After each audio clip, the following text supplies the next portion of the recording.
In a world filled with flashy, overhyped business ideas, the real opportunities are the ones that nobody's talking about. Simple, profitable businesses that you can run 100% remotely. And today, I'm going to show you 3 of the best ones, including one that has helped me and thousands of others generate life-changing income with minimal startup costs. But before I tell you what those 3 businesses are, why is it so important to start a remote business right now? We live in an era now with all the tools and all the technology and how advanced the internet is nowadays. You can start a business with 5 hours, 10 hours, 15 hours a week, even if you have a day job, to at least supplement your 9-to-5 income. Because if you're somebody who's relying solely on your 9-to-5 income, it puts you in a very risky position. Whereas if you just use an extra 5, 10, 15 hours per week to start a remote business, leveraging all the tools and technology we have at our fingertips, you can create a lot of security for yourself. Not only allowing you to be more financially secure, but also allowing you the flexibility to travel, the flexibility to maybe take time off to go to your kid's soccer game, whatever that is. Having a remote business on the side just allows you more opportunity and more freedom. By the end of this video, you're going to learn the 3 best remote businesses you can start today and why it's the best time to start.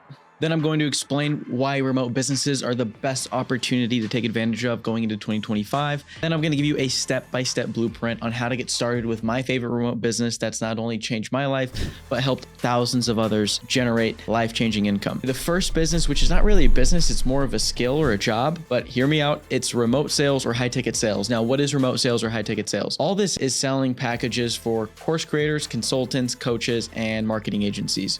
These are internet-based businesses, and they're essentially selling information or online services which don't have a ton of operational cost to actually service. And so because of that, you can come in as a remote sales rep or a high-ticket sales rep, and you can make 10% of the packages you sell. These packages can range from $2,000, $3,000. I've seen all the way up to $50,000, $100,000, depending on the niche and depending on the service being sold. Most online sales reps typically will take 4 to 5 calls per day.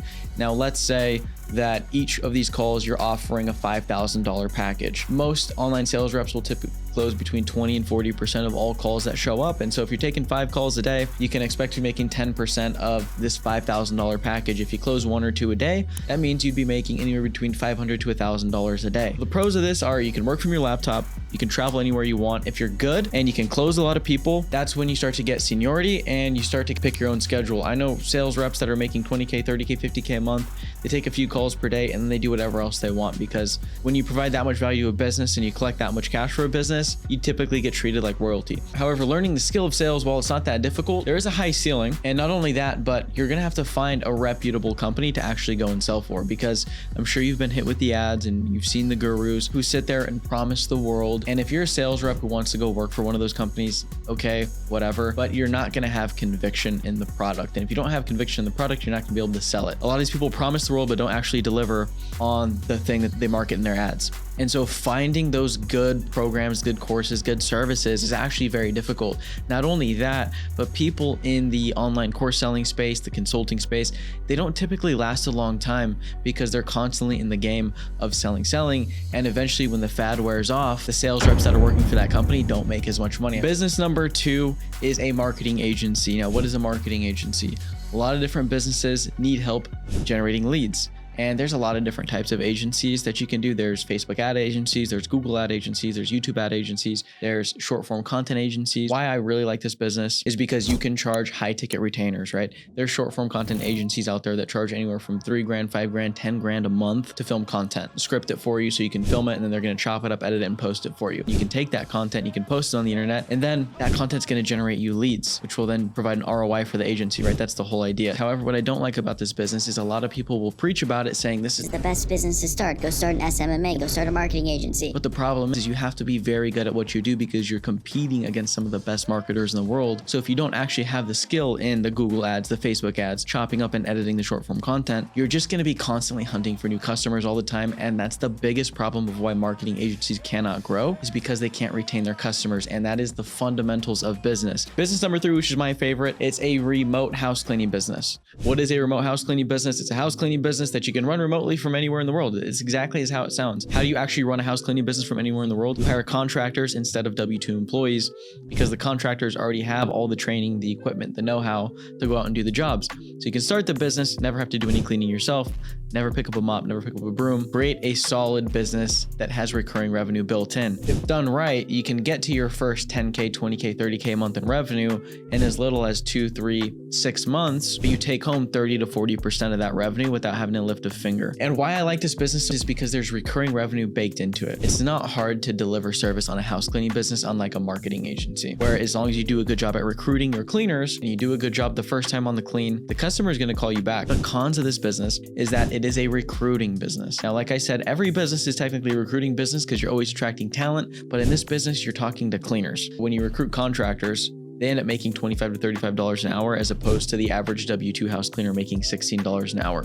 However, you're still gonna have to manage them, schedule them. You will deal with cleaners calling out, cleaners asking you for more money, cleaners being wishy-washy. So you're constantly on the hunt for cleaners that are quality. I'm gonna break down step by step how you can actually build one of these businesses. Step one is the LLC. Now the LLC is simple, just go to Prime Corporate Services. This limits your liability as a business owner. So if something were to ever happen, God forbid, they can only come after your business's assets and not your personal assets. Once that's done, we want our insurance. You want to be covered. And so you can go to a Next or a Thimble to get your insurance. This is going to cost anywhere from $60 to $80 a month. Now we need our softwares. We're going to get Booking Koala, which is $57 a month. This is going to allow us to have an online quoting option. So when people visit your site, they can book online if they want to. And then number two, we're going to get Open Phone, which is about $25 a month. This is a business phone number you can use because you're going to register your business on all free directories. You're going to get on Google Business Profile, which you can start getting reviews on and build your reputation. This will help you rank on the first page of Google. You're going to get a Facebook page, which people can leave reviews on as well. You're going to register a free Yelp page, which again, you can get reviews and leave your phone number there. And then you're going to get a Nextdoor page as well, which again, all these places you're going to be putting your phone number. It's just free directories that are going to list your business. And then you're going to want to get QuickBooks and G Suite. This is going to allow you to have an email for your business and then also be able to track all your finances. We're going to set up our marketing channels. Now, Google Local Service Ads is the best one to start with. It works in most markets and you need to have your Google Business Profile verified first.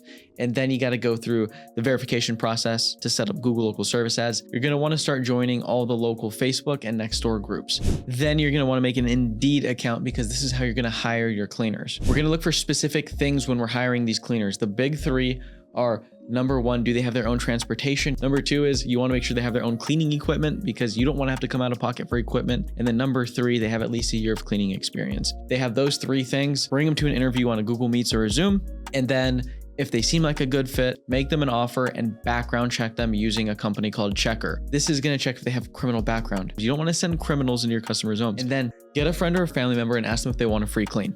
To the cleaner that you just hired and made an offer to, they're going to think it's a real clean. However, you're testing them. You're testing them on two things. One, do they even show up? Two, are they going to try to steal your customers? Because these are not your W-2 employees. These are your contractors, right? So they can try to steal your business. But how do we grow and scale the business? In any business you start, you're going to deal with headaches. And so what are those headaches you're going to deal with when you're growing this remote cleaning business? There's a few different problems you're going to deal with. Number one is going to be cleaner issues. Now, your cleaners might start calling you and saying, I need more money. I don't want to take this job. And so the way we deal with this is going to be to consistently be recruiting. A lot of people use the term always be closing. I like to use the term always be recruiting. And so month two should be focused on building out a really good and well-oiled recruiting process. And it's something important to remember is your cleaners are your product in this business. And you can make this business very easy on yourself just by doing a good job up front and vetting and hiring good cleaners. If you send good people out, they're going to do a good job. You get more reviews, which helps you build a better reputation, which helps you rank on Google in the long run.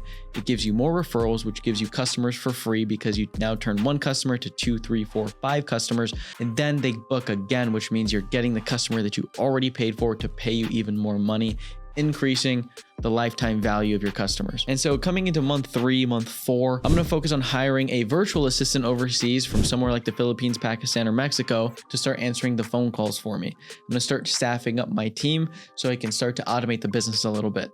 And when I hire this virtual assistant, I'm going to have them take care of things like answering the phone calls, booking the jobs, handling customer complaints, all the way down to eventually passing out the whole cleaner recruiting process. So the last call that cleaner hops on is just the one with you, so you can make sure that they're good to go. And so month 3, month 4, I'm really focusing on building up my other acquisition channels and expanding out the business. If you have a 9-to-5, this can all be accomplished while you have your 9-to-5. What's cool about this is the more you grow and scale this business, the less time involvement you have, right? Once you get your VA in place, you open up those acquisition channels and you do this right, you should be at 40, 50K a month, spending about 5 to 10 hours a week on this business. And if you haven't, hit the notification bell, hit subscribe. If you got some value out of this video, drop me a comment what you want to see next. I'll see you in the next one.